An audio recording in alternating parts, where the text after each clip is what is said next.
And welcome to this video with me, Coach Reese. How are you all doing? Hope you're doing really well. Just a quick thank you for all the messages of support you've given me while I've been recovering from my injury. We're almost there, so hopefully sometime soon I'll be fixed and we're back to normal. But thank you very much. So, in today's video, we're going to take a look at what to consider pre-game when you're doing a match analysis. As always, timestamps are in the description, so let's get started. So to help us do this, we're going to break it down into two sections. We're going to break it down into pre-game research and pre-game assessment. So we might do our pre-game research 3 hours before the game, and we might do our pre-game assessment as we see the lineup, so maybe 1 hour before the game. So let's take a look at each in a little bit more detail. So the first thing you might take a look at within your pre-game research is the manager's philosophy and how the team play. This is especially important if it's a team that you don't watch very often. It might be the first time you're watching them, so this is when it can be really important. By having an idea of how the team play before the ball's even kicked, you can really have a good idea of where to focus your analysis. So for example, you're doing your research and you find that this team like to play out from the back. So you can use playing out from the back as a really good starting point for your analysis. So you might use goal kicks, for example, and then you can build that. So you can take a look at the team's shape when they're at a goal kick. So what are the fullbacks doing? What positions do the centre-backs take up? And how do the midfield support this? By understanding that they're going to play out from the back and they're always going to try and play short, it gives you a really good starting point for your analysis. This can be the same out of possession. So if you know that the team press a lot, you can use an opposition's goal kick as a really good starting point for your out of possession analysis. So when the opposition take a goal kick, what does the striker do? What do the wingers do? What does the midfielder do? Okay, is there a pressing shape there? By already knowing this, you're almost one step ahead, and you don't have to try and recognise this in the game. So the next thing you might take a look at is current form and the head-to-heads. And this might sound a little bit unnecessary, but it can actually impact how a team approach the game quite significantly.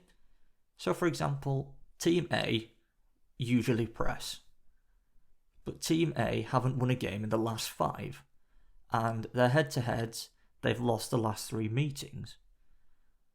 So this might impact how the team approach the game, especially without the ball. So it might impact the team's approach to pressing. So because they've not won a game, especially in the last 5 and the last 3 head-to-heads, they might choose not to press, so they might allow the opposition possession in their first phase. And again, just by having this knowledge, you can understand why the team are choosing to do this.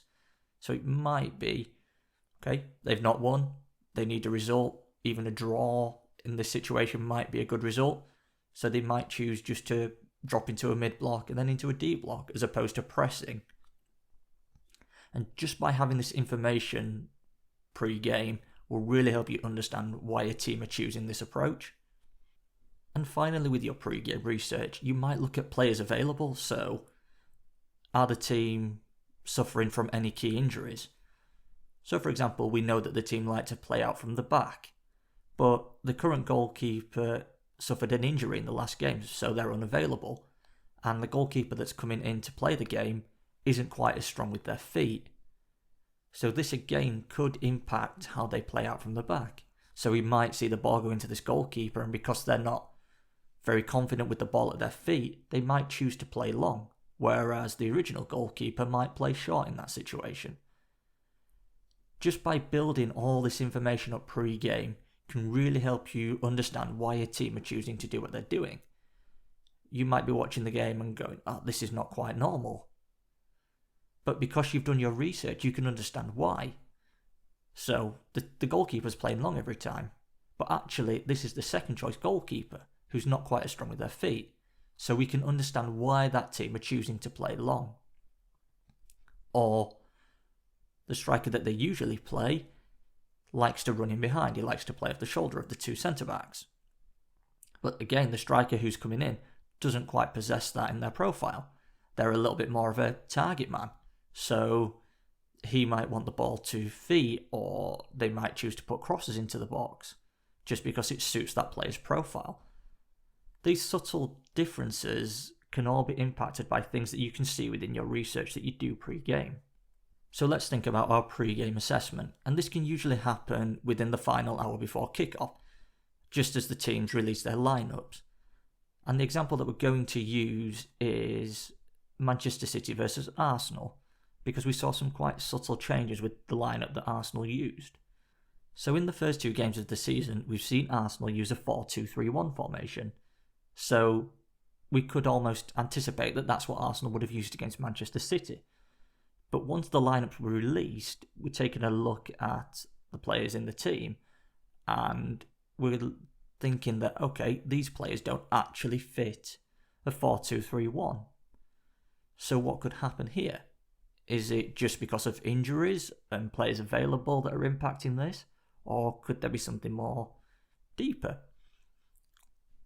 And once we'd taken a look at the players available, we'd realise that actually these players would more suit a 3-4-3 formation. And again, that could impact why the team are using that. So if we think about previous results, Arsenal lost their opening 2 games of the season. So again, any result is a good result, and their recent head-to-heads against Manchester City are pretty poor. So again, is a draw a good result? Maybe. So once we've made that assessment of how they're going to line up, we can see that Arsenal are going to use a back 3 in possession and a back 5 out possession, and this would support how the team might approach the game. So teams that tend to use a back 5 might not necessarily press as aggressively. So we might anticipate that Arsenal are going to allow Manchester City to have the ball in their first phase and drop into a mid-block and a deep block. And these are just subtle things that we can anticipate just before the game kicks off, and then we can use those to try and observe within the game. So we might focus on Arsenal's deep and mid-block. We might look at the shape and structure of both and how the team behave in both. So by preparing properly pre-game when doing a match analysis can really impact the quality of the analysis that you actually produce once the game's kicked off, because you're already building a good idea of what to expect. So you know the team are going to play out from the back. You don't need to try and observe this multiple times to see if that's the case. You've got that information from previous reports that say Team A will play out from the back. So we know at goal kicks we can start to focus our analysis on how the team build from this third. We know the team press. So once the opposition have a goal kick, we can see how that team behave. We don't need to necessarily wait multiple times to see if this is a trend or whether it's just a one-off. We can really focus our analysis on these 2 key areas, and that will allow us to build really good quality analysis. It's almost fail to prepare, prepare to fail. So if you don't do the preparation pre-game, your analysis will suffer. You do the preparation pre-game, your analysis will be better.